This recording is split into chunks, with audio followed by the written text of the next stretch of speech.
Assalamualaikum dan salam sejahtera saya ucapkan kepada Dr. Aswati dan rakan-rakan sekalian. Pada hari ini, kami daripada kumpulan 1 tutorial 12 hingga 1 setiap hari Selasa akan membentangkan masalah membaca dan mengeja dalam kalangan pelajar disleksia.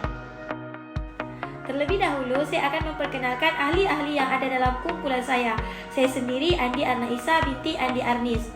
Yang kedua, Siti Aisyah Faika binti Amizan. Yang ketiga, Nur Eva Syafiza binti Syamsuddin. Dan yang terakhir, Kriselin Bulan Christopher.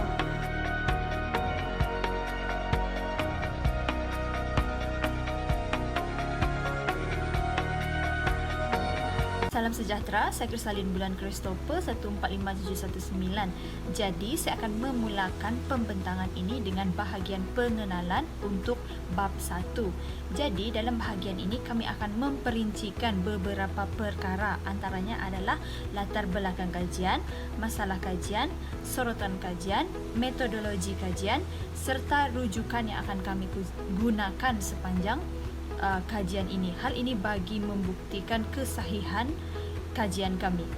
Jadi, dalam bahagian pengenalan ini juga kami akan memperincikan masalah sosial yang dihadapi oleh kanak-kanak disleksia dengan menggunakan kaedah pengajaran berpusatkan bahan dan murid, iaitu dengan menggunakan ataupun berfokus kepada permainan papan. Jadi, objektif kajian kami adalah untuk mengkaji keberkesanan pengajaran dan pembelajaran, iaitu PDP, dengan menggunakan pendekatan berasaskan murid dan juga aktiviti. Seterusnya, objektif yang kedua adalah untuk meningkatkan kemahiran membaca dan mengeja dalam kalangan murid disleksia dengan menggunakan permainan papan, serta untuk menguji keberhasilan penggunaan papan ini kepada murid disleksia. Selain itu, pengkaji juga mendapati bahawa masalah sosial bagi kanak-kanak disleksia ini dapat dibantu dengan menggunakan intervensi permainan papan. Jadi, disebabkan perkara inilah kami ingin melakukan kajian ini. Disleksia adalah masalah dalam pembelajaran. Disleksia adalah masalah kurang kemampuan dari segi pembelajaran yang menyebabkan mereka bermasalah untuk membaca, mengeja, dan memahami sesuatu perkataan. Disleksia sebenarnya berpunca daripada perbezaan otak untuk memproses bahasa penulisan dengan bahasa pertuturan. Dipercayai, disleksia berpunca daripada sistem neurologi yang tidak berfungsi dengan betul yang menyebabkan gangguan pada struktur otak. Kanak-kanak yang mengalami disleksia mempunyai masalah untuk menguasai tugasan sekolah walaupun mereka telah berusaha bersungguh-sungguh. Menurut Merz 1997 dan Smith 1999, disleksia ialah kesukaran atau ketidakupayaan menguasai kemahiran membaca oleh seseorang individu walaupun telah menerima pendidikan yang mencukupi. Kanak-kanak disleksia sering ditemui mempunyai masalah dalam bacaan dan akibatnya mereka ditempatkan bagi mengikuti pendidikan di kelas pemulihan khas ataupun pendidikan khas bermasalah pembelajaran.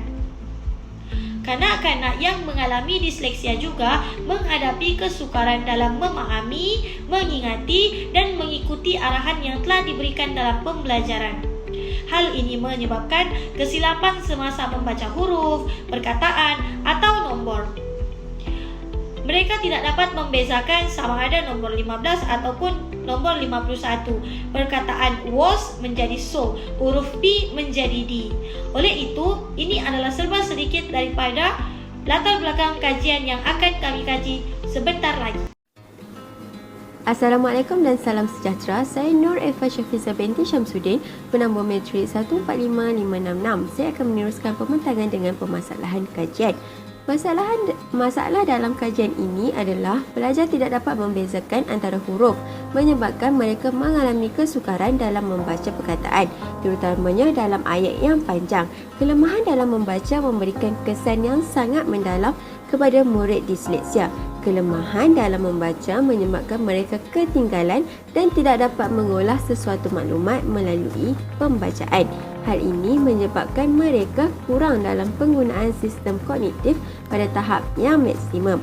Oleh itu, pengkaji ingin menggunakan pendekatan pengajaran berasaskan murid dan aktiviti dalam mengajar pelajar disleksia, membaca dan mengeja. Jadi, pengkaji memilih penggunaan permainan papan dengan huruf iaitu crossword dalam membantu pelajar disleksia yang tidak dapat membezakan huruf dengan betul.